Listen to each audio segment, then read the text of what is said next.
We're going to be bringing on our next few panel of speakers, and they will be speaking to you something that's very relatable, especially if you're into the scene, something that you might be interested in, or specifically if you're always wondering, wow, you're always seeing people dabbling into the game. You're always seeing people, being part of it, or you might be hearing them on social media. What's this all about? How are they doing it? Why are they so good at it? Because our next panel of speakers, they will be sharing it with you on the topic of the basic of game mastering and how you can take up the mantle. But before that, I got to give a quick public service announcement for those of you who are interested to be in the lucky draw. Please make sure you grab your STEM rally card from the official store, which is just beside me. Get your card, and that way you'll be able to enter into the lucky draw. So I got a lot of prizes there, and also, and it's in the script. I'm not a script guy, but it's in the script, and it says Warhammer Age of Sigmar Dominion. It's one of the prizes of our lucky draw also. So again, for those of you who have not taken that stamp rally card, please make your way to the official store. It's just beside me. Get your card now. All right? So without further ado, of course, ladies and gentlemen, this segment is all about those who's excited to be current or aspiring game masters. And again, as we mentioned, it is about the basics of game mastering and how you can take up the mantle. So we have a panel of speakers. We also got a moderator. So allow me to introduce them today. Ladies and gentlemen, we have, of course, moderating it from Curious Chimera, Tan Xiao Han. A big round of applause, please. And joining him on stage, our panel of speakers, we have Mello from Tinker Tales Studio. Next up, joining them on stage, we have Wan Nur Fadila from Sambal and Majors. So, the whole thing they give. Okay, and joining them on stage as well from Criticals and Fumbles, Mr. Aja Hasim. I met all these guys earlier. And last but not least, from Table Minis, Danette Krishnan, who I also met earlier. I met all these wonderful people earlier. So again, ladies and gentlemen, if you're excited, we know you're excited. You're like, wow! If you're excited, can we give them another round of applause? Without further ado, we'll give it the time now to our panel of speakers as well as our moderator. Please. I'm currently moderating myself until I get the mic. Oh, hi, hello. So good afternoon, everyone. My name is Shahan, and the mic for Mello, and I'm the moderator for this panel. So before I kind of open the floor to our wonderful guests and the panelists, right? I'll just kind of give a brief introduction of what game mastering is, because this is a table conquest. It's all table games. In case you ever play any role-playing games, here's the very quick version. So game mastering, dungeon mastering, storyteller, crypt keeper, whatever you want to call it, is a role within collaborative role-playing games where somebody takes the role of creative producer, rules decider, general, cat herder, and person who buys the book, somebody else buys them. Person who loans out dice, so the dice goes missing, so they buy more dice. This does not come from personal experience, and so I just want to kind of introduce. That's what game masters do. And generally speaking, game mastering is the nucleus of this hobby of tabletop role-playing games, because many times they do the back end, front end, social, cultural, and emotional labor of getting a bunch of people to come together, pretend to be elves, talk in funny voices, and go to haunted houses and wonder why they get killed by zombies. We did not say that this game leads to very smart behavior. All right, so let's go on and open the floor right over. And so just an introduction to everyone here. And so just to remind everyone, this is Mello, okay, from Tinker Tales. This is Juan from Summer and Majors and Law Obscure as well. Then that's Azza from Critical and Fumbles. Then there's Danette from Table Minis. So together, right, we have a representation of different community groups, different experienced game studios. Myself, I'm Shahan. I'm also a game master, but mostly I do games within my place. I don't actually have I don't have a business of games per se. But so I'll open some questions for everyone, all right? And I think given the topic of basics of game mastering, right? What would you this is open to anyone, and anyone can answer this, right? What we feel is the kind of like what caught you to becoming a game master or dungeon master or crypt keeper or whatever you would like to call it. What was the thing that drove you to, hey, I would like to be a game master, and you actually found yourself with a screen in front of you, rolling dice and saying, oh no, I'm responsible for organizing schedules for 8 people. What made you take that jump into game mastering life? Anyone can answer this, yeah. Ladies first? Sure. Okay, one, yes. Yeah, I played once, like a few years ago. Didn't really like the experience just because my character immediately died. That was my doing. Character immediately died, and then the DM was like, "Okay, you can go now." I was like, "What do you mean?" Then my friends, how? So then I just started to try to get my other friends to play, and they were like, "Okay, we can play." I was like, "Okay, let's try to get more people." But then who's gonna DM? Oh, me, yeah. Okay. You And, feel the that's how it look on started. everyone looking at you meaningfully. Correct, Okay, yeah. I was like, okay lah, Yeah, can, sure. Okay. Class monitor elected, right? pretty Okay. much. All right. Anyone else with like any other kind of like questions or sorries or thing about it? Yeah, so I'll just step in. Actually, we started from a small group of friends. Yeah, it's just a common group of friends that we started off from board gaming. We didn't venture into D&D or any of these tabletop games. So it was only after a couple of weeks or a couple of months into playing board game, we got pretty bored about it. And then someone just comes and asks, hey, do you want to try Dungeons and Dragons? And that's where we started out. And our journey is about 10 years now. Uh-huh. Yeah, so that's how we started. That's how you started, right? Yeah. Were you the first GM in the DM? No. Right. One of our co-founders, he's the master lah. Yeah, So okay. he was the one who broke up scene. Okay. And then we all just follow on. Okay. All right. Mello, Danette? Okay. Yeah, I think for myself, since a lot of my friends were playing D&D already, so that's, I think, like the norm mainstream that everyone hears about, right? So I wanted to try a few other systems, and not a lot of people were like, oh, I'm not too sure how to figure out this system. So it got down to me to be like, oh, okay, I guess I'll try to figure out this system and I'll run it if you all want to try it. I do like to explore a lot more, I guess, smaller or more obscure systems. So that's something that comes to me. Yeah. So after a while, you kind of just, oh, I guess I can also reverse and do D&D now. Yeah. It's like you buy the game and it will look meaningfully for people to run it, but nobody wants to run it, so I'll do it myself, right? Yeah. Okay. Right. Danette? Yeah, for me, it's about curating experiences. It's something I really enjoy, creating experiences, having an intimate group, and then watching them play it out. For me, I think it's better than watching TV and Netflix and all that. And that's why I'm there for, to hear all the stories, hear all the banter, and just soak it all in. Okay, so you kind of started when you kind of like were at the table, you saw the kind of vibes, and you sort of said, hey, I want to kind of like sustain and perpetuate such vibes, and you became a GM from there as well. Right? That's a nice way to put it. Okay. I sat in a dungeon master who wasn't the best, Okay. right? And then I thought I could do better, and I Yeah. emotionally blackmail all my friends to come and play with me. Yeah, I know. I get the, like one was saying, the revenge GMing. It's like I went into a game and then I got like eaten by a mimic, right? Then I'm like, it was a door. Right, would you open the door? Sure, open the door. And I died. And I'm like, I hate this game. I'm never playing again. Then I run the next game myself, right? And that was I do have those experiences as well.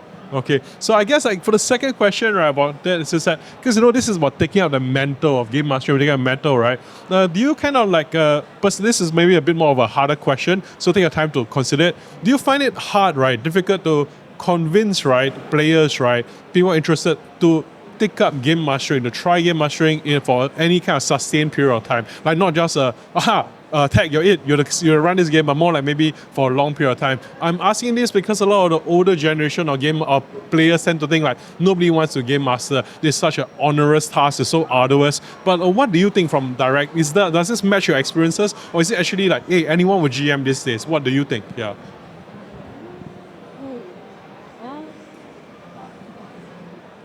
I think there are players who are interested to try, but for a lot of players, a lot of them tends to be like, oh, I'm playing because I like my character and I like to explore this OC. So you kind of encourage them to be like, oh, if you're DMing, you get to also create a lot of other NPCs. So you get to explore that range of emotions, that range of character development and all that as well. At the same time, knowing that it is a collaboration with your fellow players. So, you can reverse it a bit, and sometimes when you see it from, I would say, like a DMing or game mastering perspective, sometimes you're like, oh, why did my DM do that? Then you come out, you're like, oh, I understand now why my DM did that. Yeah. So that's also something that I think is, it helps to encourage players to try. And I think some players do seem to take that up. Okay. Yeah. Okay. Then you said you were looking at Yeah, something. I think for anyone to pick it up, it's great because you get to explore your imagination. You get to bring people in. You get to help tell their stories. And I don't think it's an arduous, difficult, crazy thing to do. I mean, you do that with your friends all the time. You sit down with your friends and you chit chat at a cafe or a restaurant or in each other's house. It's just now you have a system in front of you and you're all running it together, and it's very much fun. I don't think it's that difficult to take up, and it's not something that will defeat you. I think you brings everyone closer. Yeah, I have to agree with him. Yeah, it's just that when the first step to becoming a DM is always very daunting for them. But when we get them to try to join us for learn to play sessions, and we make it very basic, super easy, minus all the very strict rules, and just make it fun. Once they get the excitement that, hey, this is something that I really want to do, and then that's easier to get the buy-ins. Yeah. Yeah, I think picking up on that, so same thing. I think in terms of game mastering itself, it can sound and look like something very daunting, but I think it's, I feel like we should take it on upon ourselves as like current game masters to be like, hey, there are easier ways to start. Focus on one thing, focus on what you like about it specifically. So for example, some players might be really into character creation, or some people might be really into, they have stories in their head that they want to tell. Focus on that and then build the other skills. It doesn't have to be very daunting, and it really isn't. If you really ask a game master, like, how do they do the things they do, they're just like, I don't know most of the time, but we'll figure it out. And because we do it because we love the experience of hosting that game for a table. Yeah. Don't tell them lah. No lah, that's why we have to be accessible. I tell you the truth. Okay, yeah, tell them let them know at least, right? Yeah. Okay, so and then I've kind of following from that, I guess it's a more technical rules question, system-based question, but you signed up for the geekery, so please stay for the geekery, okay? So like I think you mentioned that you like PBTA, right? Power by Apocalypse games, right? Yeah. So the 2d6 plus X games, right? So like, and because you say it's a lot like focus on the emotions, the range, and Mel also said that what kind of the range of emotions you like, right? So do you find that, for example, it's a lot easier to like, and then also to, as I said, like simpler systems, right? Do you find it easier to like, hey, this is much easier work. The move-based system is a conversation between the player and the game master, right? Do you find it easier to kind of like move people into, let's say, like indie games like that, or like, for example, more like the big product games? So it's like just now my heart broke because I read for Pathfinder and someone said, I don't have time to spend 3 hours on Pathfinder 2e character creation, and my heart died. If you're hearing me right now, please try the game, thank you. So like on the range, right? Like so like, do you find that rules simplicity or rules complexity, is it something that attracts or daunts GMs? Anyone can answer, but because one, I thought about PBTA. If you like to go ahead, please jump in. Yeah. I think it there's a different game system for everyone, right? For me specifically, I like that because I want the drama. Yeah. But not to say that it's better or easier than any other game system. If you want something a little bit more mechanics based, then there are other games for that. It really is sort of what is the story you want to tell and how you want to tell it. I could go from let's say a D&D game, and then for certain aspects of the conversations, maybe different backstories, I might shift it over to a different game system. So I don't really think it's about what is easier, it's just what is the best suited for that specific situation. Okay. I think I just add on to that. As a GM, you need to find out what is your forte for storytelling. What is it that you want to tell a story? Is it about fantasy? Is it sci-fi? Is it horror? So from there, horror is for you, right? Yeah, that's just me. So I'm very, very attracted by horror, zombies, and everything. Yeah. So my strong point is Call of Cthulhu. So that's what I work on. Whereas my other co-founders in Criticals and Fumbles, they are more onto D&Ds. So we kind of like look on what is our strengths, right? What we can storytell the best. Like what Juan mentioned, there are many RPG systems out there. So find one that you have interest in, and you will find it natural to pick up. Yeah, I think also building on that, like systems are systems. Each represents a different game style and a different type of expression around the table. So, for example, I was running Alien, the Alien RPG from Ridley Scott. So there's this whole panic mechanic, and it was just having everyone feel very stressed at the table, and somebody panics, and because he panicked, the other one panics, and everybody panicked together and screaming, trying to run away from the alien. So that's a self-contained game, but because of that system, it enhances that type of gameplay. So you're right. I mean, finding that system that works for yourself and for the group that you're playing for is very, very important. I think for that as well. For some people, they find that it's easier to DM a system that has rules that are a little more preset. Because for them, it's like, oh, it's just on the paper.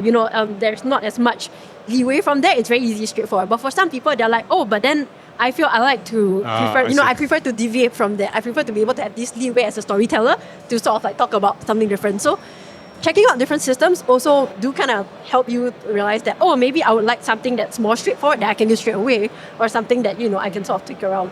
But at the same time, because we also we play test rigorously a lot of different systems, and sometimes you might find some systems where you start off and like, oh, this system maybe really isn't for me. Yeah. So, maybe like if you feel you try out one and you're like, oh, maybe I don't feel very comfortable. Maybe it's not about like I don't feel comfortable DMing. Maybe it's I don't comfortable, feel that comfortable with this at this point in time. So, try something else.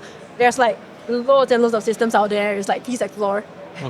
Okay. I got like a question because I think I got inspired by everyone talking about this thing about things, systems, and so one I kind of like do you have any like as game masters and an audience prospective game masters, maybe you're very interested in particular game, particular genre, particular set of experiences and tones and themes, right?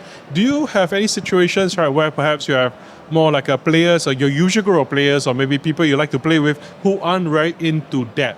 Basically, and then how does that usually play out or resolve? I'm not really asking for what is the best way to do it. I'm more asking about sharing experiences, like what are your experiences when maybe what you vibe with isn't necessarily what your activity partners you really want to share experience vibe with. Like, and then how do you feel? How did they get around? Was it a good thing or a bad thing? Yeah. So kind of like anybody like share on that? Like for example, let's say I really want to play. Like I'm a big fan of like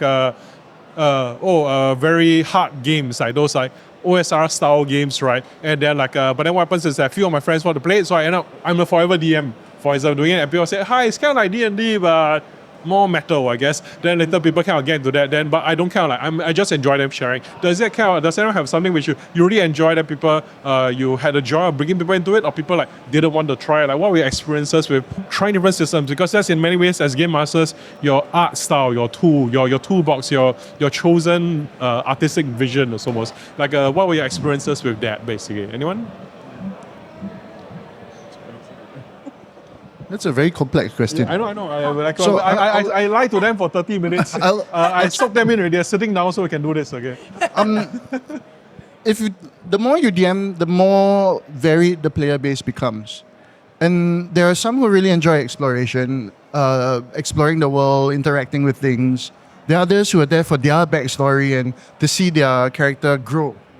And then there's the other group that's just there for strategy and battle and things like that. So finding the right mix for what you enjoy is the most important. I mean, if you're running for a bunch of friends, you're stuck with your friends. Yeah. Right? And your friends, they all have different ones. So you need to swim with them and figure all of that out at the same time. But if you could curate your own type of play style, I think it's important to know what you enjoy. If like one was sharing that the drama of it, so all the dramatic players, right, and all that's gonna be a hoot. That's gonna be so fun, right? And for me, I like deep role playing. I like deep interactions and twists and turns with the storyline. So players who enjoy building that together with me at the table is very, very important. So like last night, I had a game and I, as the dungeon master, I only rolled the dice once because the whole game was taken over by them. Mm-hmm. Yeah. Okay. Yeah. I guess from our perspective, we do a lot of outreach. So we have a lot of community-based sessions where it's mostly learn to play. So that's where your question comes in. We have players coming in drips and drabs. So 2 pairs are friends and then strangers all around. So as a dungeon master or GM, we got to be a bit more sensitive to matchmaking, right? Yes, you got to do the icebreaker. At the same time, you got to make sure everybody has a chance to tell their backstory. Everybody has a chance to say how their character is, and then to really give opportunities for everybody. Then once after an hour or so into the game itself, you kind of get a sensing of how each player starts to play, and then you ramp up the quest itself. Yeah. So as a GM, I guess for our point of view, because most of it is learn to play, the first hour is crucial because we need to find out how the different personalities are. Like some are very extrovert, some are very drama, some are just want to hack and slash. Right? So you got to find the tune and then make sure it is, everybody enjoys the game itself. So there's a mixture of storytelling, there's a mixture of combats, there's also a mixture of just getting them to do whatever that they want to do. Yeah. So I guess the dungeon master really has to control how, based on the community or the people that they have in the team. So that's the challenge that we usually face when you can learn to play sessions with the NLB. Okay, so if I understand correctly, it's kind of like basically like system in a way could matter or doesn't matter, but ultimately kind of like the table management, community management, a lot of the soft skills, which is actually something I want to touch on later, soft skills and game mastering as well, is actually for you in the sense, making sure everyone's emotional needs and what they're there at the table for is met somehow, right? Yep. Yeah, okay, right. Like one, you have something? Right? Yeah, I think it's good to understand the difference between if you want to take up game mastering in a personal sense, or at least like within your friend group, or if you are running for public tables, right? Because I think those are very different ways to approach things. So, for example, if you are sort of, hey, I happen to have this game that I want to run and I want to find people for it, I think the easiest way to do is sort of not to say date your players, but it's dating, like speed dating game tables. So you have to find go to a bunch of different games or play a bunch of different games at different game tables to find out who are these people that sort of fit your vibe, and then at that point, like, hey, if this is something that interests you, do you want to maybe come and play? But yeah, I think in terms of like from a professional setting, for us, we'll meet different types of people, and then from there the dating comes to us. You know what I mean? So we'll meet a bunch of different people, and those people then we can sort of again what Darren said, curate our experiences. Because you'll be known for different kind of experiences and things, right? Specialization. If you're running for your group of friends, which is how all of us I think start, it's just there's not so much of the game system. There's not about combat, not about role playing. It's really about hanging out. Right, and I think it's remembering that it's 4, 5, 6 players and you, the dungeon master, hanging out. I think that's the most important, that you understand that you're creating a system so that everybody can have fun and hang out. I think for that, a lot of stuff that all of you have mentioned. It also comes down sometimes to like if you're hanging out as friends, it's like, if I prefer this, but I want to try something this time, you can also rotate amongst your friends and, maybe rotate DMs also, that everybody also can try DMing. Everybody can try it, right? That's always the thing. But I mean, also I think as some of you have mentioned, in a professional setting, it's quite a bit different. But also sometimes you do get, I think, players who come in with their, their partners or somebody else who is like, oh, maybe I don't really like this system, but I want to follow and play. So then, we also got to go down into play management. Like, hey, maybe that's not really a system that they are very comfortable with, but they might want to try. So we always invite people to, try out something new, something different. For all of you who wants to take up dungeon mastering, don't be intimidated by systems as well. Some of you prefer very complex and you like to figure things out, but some of you want to pick up and play something quickly. There's so many varieties of this. If you research on Google, you can find what's your right fit also. So you don't have to be intimidated by it. I think just add on to that. To make things easier for those who are starting out, now we have ChatGPT. Right? You just put a bit of a prompt. How do I start a simple, basic quest? And then let ChatGPT come up with a whole storyline for you. They also can make the rules for you. Yeah, precisely. So it's actually very easy to start DMing. It's just a matter of you taking the first step and just trying it out. Okay. I think from that, right, for systems, I think a good say, because I think we're talking about soft skills in a while, so I'll let you move into soft skills. I think for keeping with the idea of game mastering, what would you feel like personally is, I won't say the most important, but I think is an important soft skill at the table or otherwise, right, that you feel is very important in both running games with your friends and also running games on, let's say, maybe a professional commission public setting, whether it's a con game or whether a studio game or something. So pick maybe a skill that you think is important for both. Anyone can start. Now, I can get the ball rolling but buy you some time to think about stuff, right?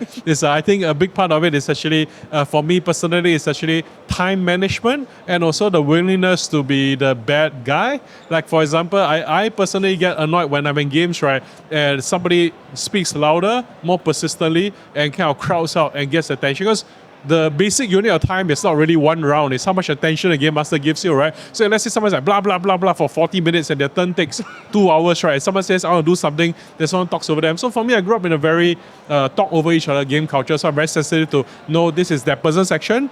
They are making a decision. Please, on your turn, do what you want, but this is the person's turn. So for me, I find that is a skill that cultivates and generates a sense of trust, right? And protects boundaries within different players and their creative control. So I try to do that for my own games. What do you think for your own purpose, for personal experiences and aspirations?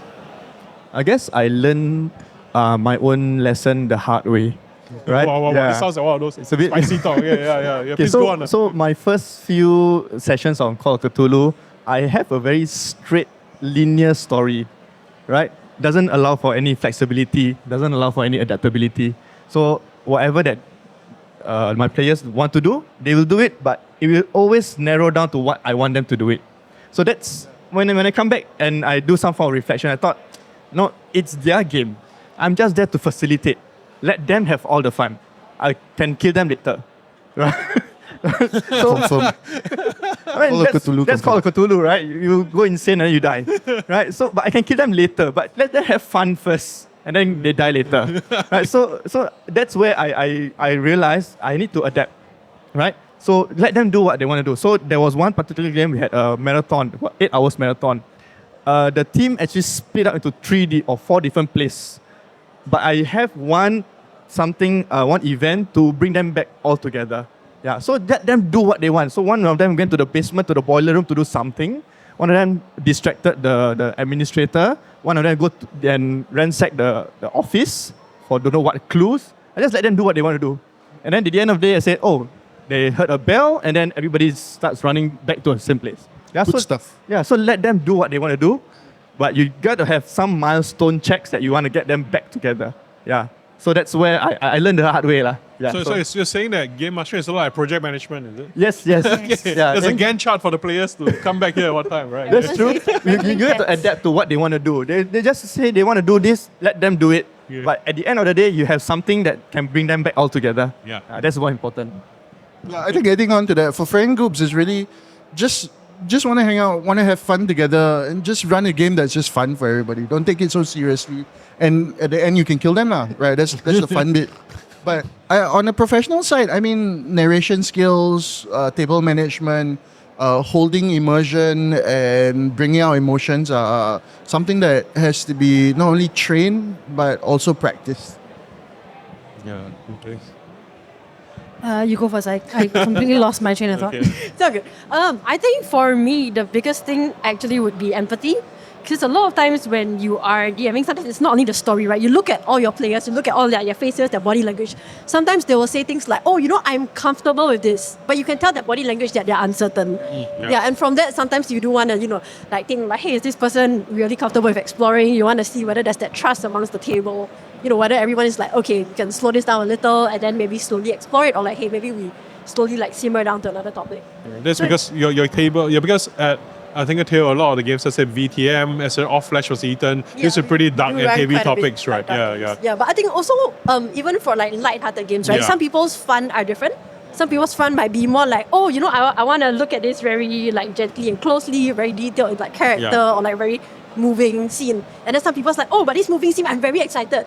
So you kind of, yes, I think some of you have mentioned table management, but also it comes down to hey, having the empathy to sort of look at all these players and go, oh, okay, I can sort of see what is going on, and then you try to nail it so that everyone is still very comfortable at the table. And when players are comfortable at the table, they express more. Then get the whole collaborative experience, right? And that's what it's all about. Yeah. I think. Yeah.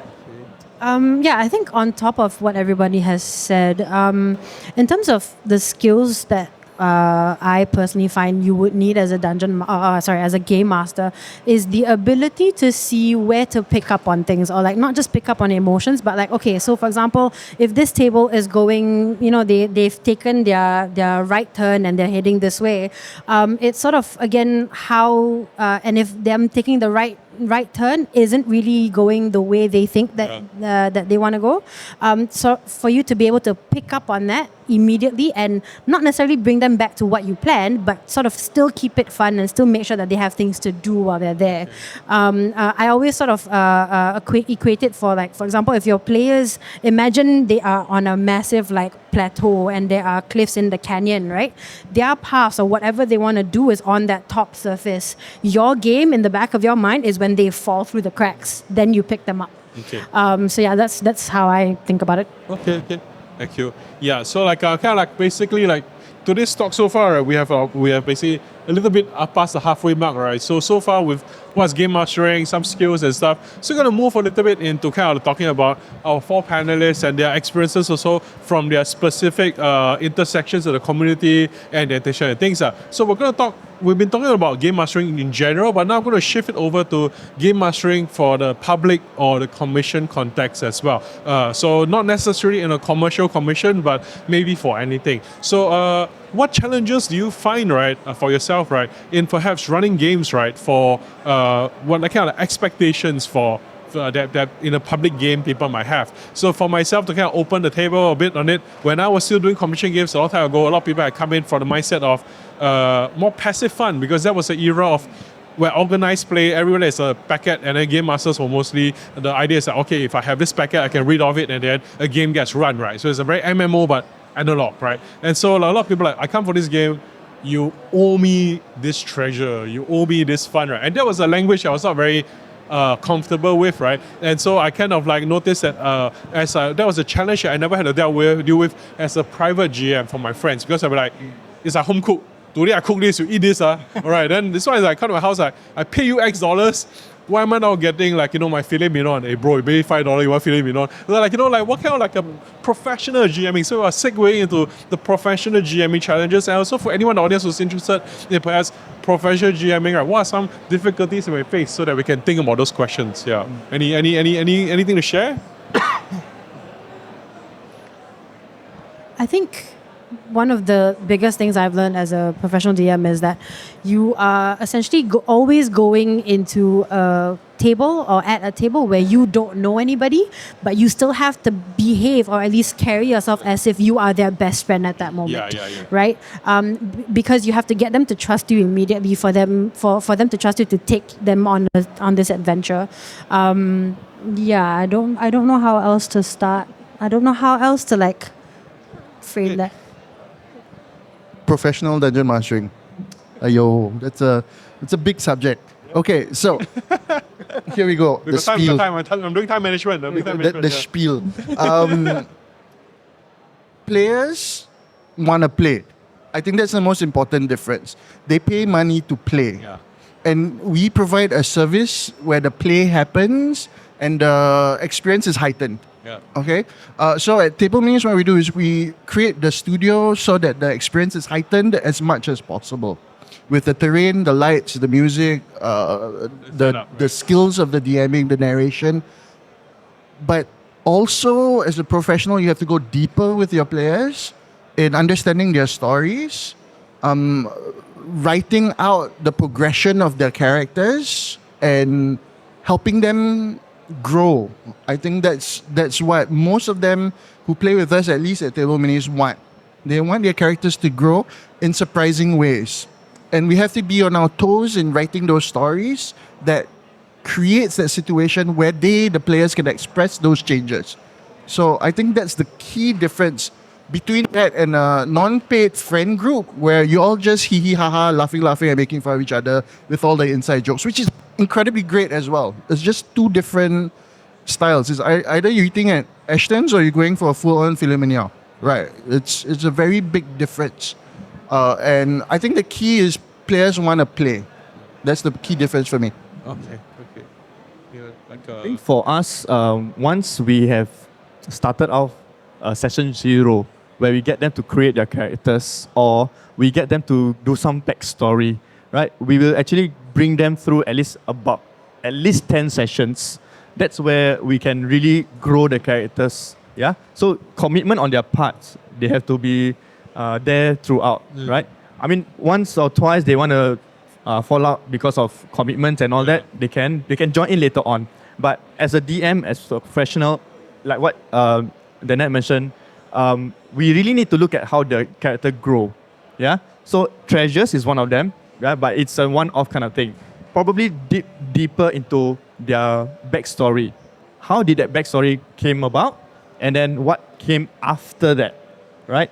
After all the quests and all the missions and everything, did they fulfill a back character story that they were ostracized or they wanted to venture out? Did they fulfill something that they have an objective why they go into this particular adventure? Like an achievement. Like an achievement. Growth, so like what Dana mentioned, so there is some form of goal for them to achieve at the end of the 10 sessions or whatever number of sessions, and they can see the character grow, not just by levels but by themselves as well. Emotionally. Okay. Want anything from the net? Because I think on top of that, because they are paying you, you owe them that experience, right? You owe them sort of like what they want to achieve from your game at the end of the day. So, for example, if you are at a table where you have different types of players who all want very different things, it is still your responsibility to make sure that in that 3-4 hours that you're running a game, everybody feels satiated in their experience. But at the same time, still sort of on top of what has been said, but at the same time, still have that responsibility to make sure that, yes, you are all different. I am providing a different experience for each of you, but at the same time, can we all still work together and let's go on this path forward instead to sort of have this like community. A community, that's it. I think I highly agree with what Wan said, actually. That was nearly closing my point as well. But I think not just for like working together, right? There are some games where, for example, we run a lot of like Vampire the Masquerade, and some parts of the whole point of it is where your characters clash. But at the same time, it clashes meaningfully, right? A lot of these, there are a lot of character backstories, and everyone is very intricate with it. So I think professionally as well, when you have a team, it's slightly different. For us, because we run multi-table games as well. So as a team, we a whole team discusses, imagine each person's backstory, each character half the time. So it's not only just like, maybe this happened at this point in time, but there's a whole flow of this thing that goes around. But at the same time, you want to think about, for us, I think as professional DMs, you want to think about how to carry each one's story to the best light, right? Even if it's surprising, or for some players, maybe they are not so good with surprises. So you want to give them something that's comfortable, but at the same time, it's meaningful. It's something they feel like, okay, this is what my character, would flow into. But at the same time, there's that storytelling growth, other than treasure, and people, of course, want, your feats up, your goal up. You want to, I want to level up.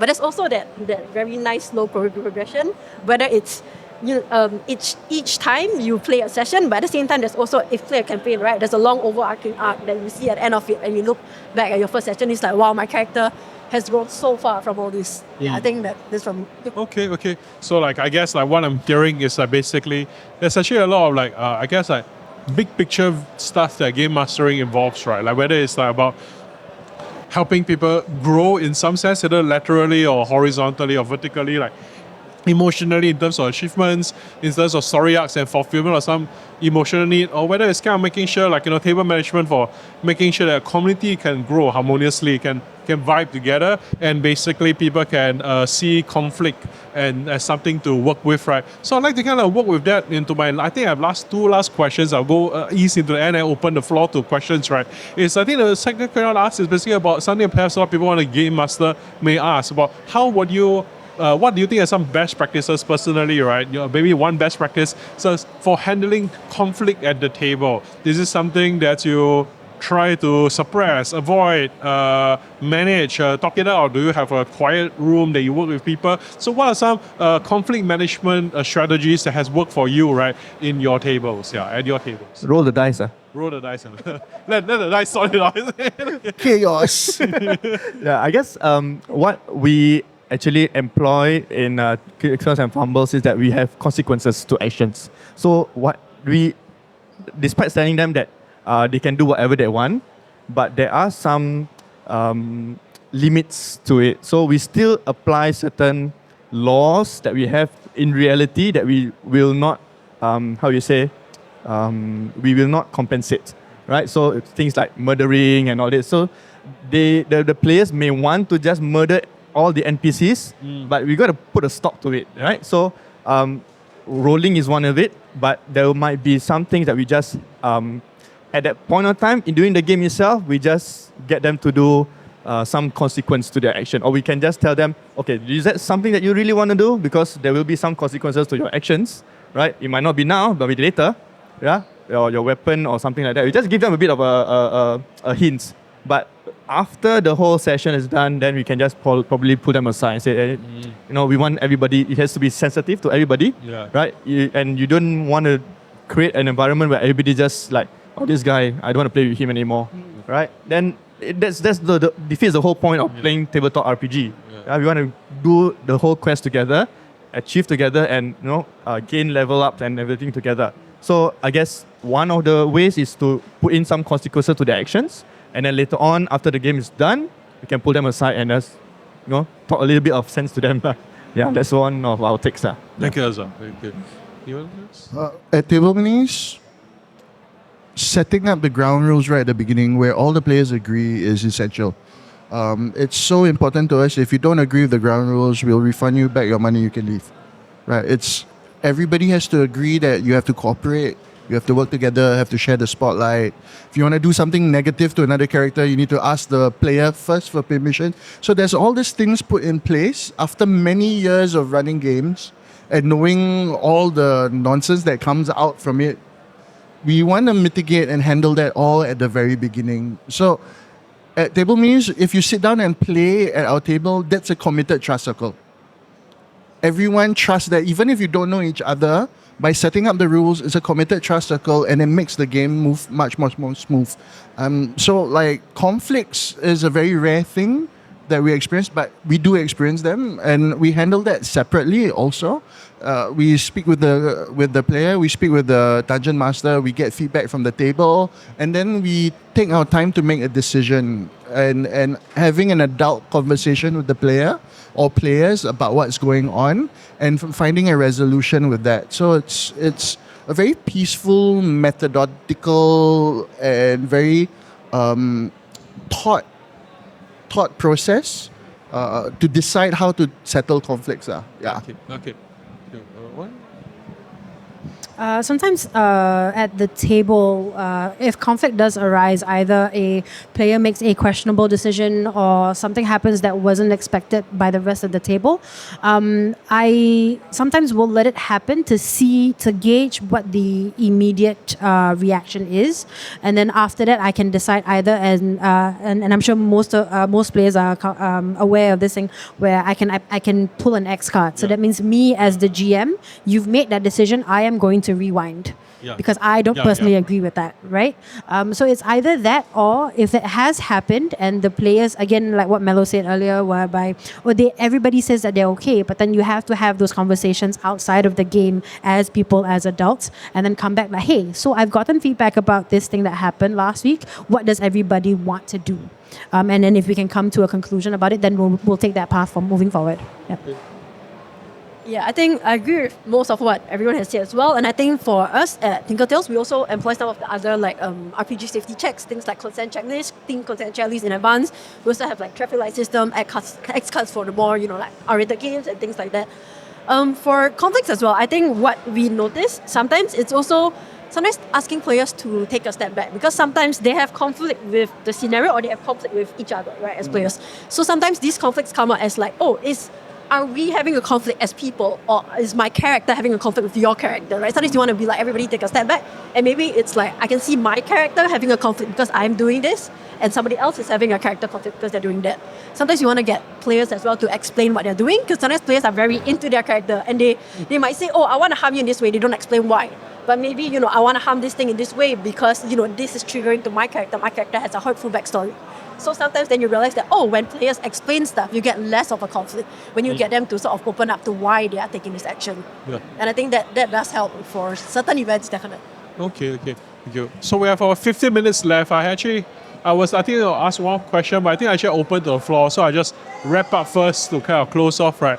So we don't want to daunt people into like, game mastering is hard or whatever, because it sounds like there's a lot of different skills, right? But I think I'd like to pick up on some notes and trends and mention. I think one just I mentioned about like having to be everyone's friend at a public game, for example, where I don't feel like it. So actually, like, there's a lot of what we call emotional labor involved in game mastering. There's a lot of like intellectual labor of like learning rules and people looking at you and like, what is this, right? And then of course, sometimes at game mastering, you may have a situation where somebody only needs to learn about maybe the rules about their particular character, and they want to kind of like one up you, like, hey, yeah, you got the rule wrong, and then maybe maybe the emotion management comes to you again, like, no, I have to manage. And let's say you're doing a public game where you're maybe meeting people in a convention, or let's say you're doing a commission game and someone paid you money to basically do an experience, right? It can be a lot of complex things, right? So the thing about game mastery is that there is also another thing that to bring out that we want to talk about as we end up is that there's also another thing of burnout that could occur, because like any creative activity layered together with emotions, and of course you see I'm wearing the mask of death now because I started high, but as we go now to the end of the what, right, I will basically bring the scythe upon all of us, right, to end it over there. I didn't want to ask this question to be the downer question. What to bring out is that another thing is that I don't want to kind of discourage people from like, hey, game mastering is hard, there's all these things, because like any creative activity, any expressive activity, any interconnected activity, any attempt to build community, there's always going to be difficulties, right, and it's going to be challenges, right. And so I just wanted to kind of like put up before opening everyone that I'm very happy that the 4 panelists, right, the 4 guests coming from different experiences, different communities, different studios specializing in different experiences, right, and also basic crafters and makers of dice as well, right, like that's their brother, some of my majors, right, basically to kind of like share different various experiences. So thank you very much for everyone, right. I'll open the floor. I think we have 10 minutes, right, to ask questions, right? So if any questions, you can direct them at the panelists, right? I've heard some rumor that people are going to ask me questions, so I'll repeat, please ask the panelists, right? Sure, I have a question for you. Oh, yeah. So it has begun, okay? All right, so the mic, right? Just take my mic, and then any questions, you can just come and ask. I'll just pass the mic to you. Okay, any questions for anyone? All right. So, Okay. are we expecting for everyone to start GMing now? Oh, you No can, questions, right? jamming, okay. Or you can ask me, I guess. The uncomfortable silence right there. Yes. Yes, person in the Stanley Tucci t-shirt. Yes, I also feel like that. Hi. Okay, hello everyone. Hello. Sorry, my question is how do you all prevent like creative burnout if let's say the frequency of games that you are running is like 2 games per day? Like how do you all keep things with fresh and new, but it might be the same game that you are running like every single time, for example? Yep. Water. Yeah. I think hydration, is it? hydration number 1. Creative burnout, especially in a day. I think it's important to pace yourselves during the game as well. You can either start, like, for example, if you know that you have a 2-day game, you can pace yourself to not be like, oh, I'm going to be super excited and super hyper in the first game, and then by the second game, you're done, right? You want to make sure that you pace yourself, pace your energy throughout the games as well. And if anything, as a game master, you should have in the back of your mind a Rolodex of what to do when things go wrong, especially if it comes down from creative burnout. So, for example, if suddenly on the second game you just start blanking, there are other tools that DMs or GMs can use either on your computer screens and all that to just give you a quick pickup on like certain plot points that you can throw in, or certain encounters that you can throw in to help also keep your pace throughout the entire day or throughout the month or 3 months that you're running games. I think for some of these, in a funny way, I want to say some of this is like scheduling. So like, if you feel more project tired, maybe don't management. schedule so much back to back. But I mean, we also have our DMs doing 4 sessions back to back today. So some of these also, like, for example, if you run, if you run like other systems, sometimes if you alternate between things or you alternate between campaigns, then you could maybe sort of like take a little breather in between. For example, if you run something that's like, super dark, super like gothic horror kind of thing, or like dark stories, then you can, switch over to like slice of life when you have something that schedules differently. But I think for a lot of us, it's also, if especially I think for most of us, if you have a small team, right, you talk about some of these games with your team, and then you sort of get refreshed because like, hey, somebody else's game had this. And I think we all like to share what happened to each other's games, and that does give like a pick-me-up, especially on really long days, like 3 to 4 core games a day. Yeah. Sometimes you have the, hey, this funny thing happened during my session later, then we have a session later in the evening. So it's like, hey, yeah. So everyone gets excited from that. I think, and then we sort of bounce off each other's ideas as well. Like, hey, maybe actually for your next game, you could do this. So we have that thing going. There's very good like cooperation going on. Okay. Um, Hydration? I sometimes have 9 game stretches, or back to back to back to back, and I think I need to review my secret, especially that Faris will be very interested. The secret. The secret for me in maintaining all of it is teaching your groups to play well, so that you don't have to do any work, and you just sit back and just watch the show, and then occasionally you roll this, you roll that, and then watch. And then you roll this, you roll that, watch. And I watched like 9 shows from Friday to Tuesday. So that's how I stop the fatigue, and don't run so many beginner tasters, because that's where you have to encourage and teach and do all of that. So that's more in between things, but the long haul, that's the secret. Just let them play and you keep quiet and watch. It's a very immersive TV drama. Yeah, shock, very shock. Yeah. I think if you want to talk about creativity, how did you get the ideas from?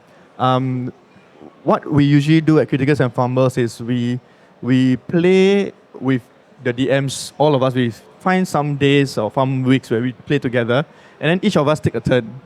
So that's where we get some of the ideas, like what Melo mentioned. I can pick up from this person's idea, pick up a bit from here, pick up a bit from there. Of course, you watch movies, you watch horror. For me, I watch horror movies. I know from The Mist, I can have all these elements come from books, videos, YouTube. Anything can become a source of resource. Yeah, so that allows you to just play around with some creativity, add in a little bit of this and that, a dash of this. Like what Daniel mentioned, if you are just exhausted, just say, okay, suddenly there's something like a mist coming in. Then let them play lah. Okay. Yeah, but you take a step back to organize your thoughts, let them resolve what is in front of them first, and then you just bring in another element of surprise comes at. Yeah. Or you can, if it's like 3 or 4 hours already, say, okay, a cliffhanger. Yes. And then that's it. You go home, you think of something for the next session. That's always the best, a cliffhanger. Yeah. Okay. All right. Okay. Well, I think we're split time for one more question, I guess. Yes. Okay. Let me run down the. Now they know the secret. Huh? Now they know the secret. Hi, thanks. So my question is this: let's say you have a parent who comes to you, and they say, "I've never touched tabletop gaming before, but I want to get some advice how to choose one game to play with." Sorry, my nose. My special needs child, let's say a Down syndrome. So how would they? How should they start looking for a tabletop game? Yeah, thank you. I tackle this, okay? Alamak. Special needs modules for kids are being worked on by quite a few people, locally, overseas, everywhere. I think from the tabletop perspective, this is something that's very important to all of us. And because we know the power it has in bringing people together, making them more comfortable and easing whatever discomforts they have, right? And it's very important to us. So there is no thing that you can buy on the store right now, right? I urge the parent or parents to play some tabletop first and learn how the system works, and then they can develop something for their own child and then play with them. I think for me, that's the safest way forward for now. Yeah, and that's based on my own experience. I don't know about the rest. Yeah. Okay, I think for something like this, we do some work with the Singapore Association for Mental Health, so we have had some experience dealing with some of this as well. I would say yes, like what Dana mentioned, definitely have the parent experience it themselves so they understand what it entails, what goes on. For me personally, I've seen some people, depends on special needs and stuff. I've gone out to search for these things. There are some things, for example, like dice. Maybe it depends. Let's say if you have sensitivity with dice or certain things, there are makers developing dice so that you don't feel so sensitive to certain materials, or even braille dice. That's also something that's big that's going on at the moment. there are a good bunch of, I think like you mentioned, a good bunch of organizations that are writing things like that and also taking into account like sensitivities, triggers and all of that. And what do you want to encourage from the child as well, right? We're also usually looking at growth and development as well. So for some of these organizations, if you talk to them, if you talk to us as well, we can sometimes encourage you in the right direction. I don't think everyone has a very specific answer, but maybe like, if we know on your case, we can also advise or like, give recommendations to different organizations that can kind of help out with having, your child experience this. Yeah. I think also speaking to professional dungeon masters or professional studios, maybe get some coaching from them in developing, because you know your child the best, right? And it's highly complex from another person providing a system for special needs. So working with a professional like one of us and being coached in developing a system that works. Because sometimes dice don't work. Sometimes you need to draw something on a paper. That could also be a mechanic for the game, right? So there are plenty of different ways to get there. Yeah. So I think self-development for parents developing their own system for the child is the best, as far as I understand for now. Yeah, I think that wraps up. We are just nice 1 minute before, so we can hand over to the next group, right? So thank you very much, everyone, and please give our panelists a big round of applause, okay? Thank you, Xiaohan. Thank you. And please do also check out the con, right? And look around. So just to repeat, right? So basically, we have Mello from Tinkertails, one from Summer Majors, The Law Obscure. We have Azar from Criticals and Fumbles, and Dana from Table Minis. So you can look around, you'll find us, talk about games, and I'm sure everyone will be happy. I'm Shahan from Curious Cameras. I'm just behind there, behind the SJA booth. So thank you, everyone, and have a good con. Thank you.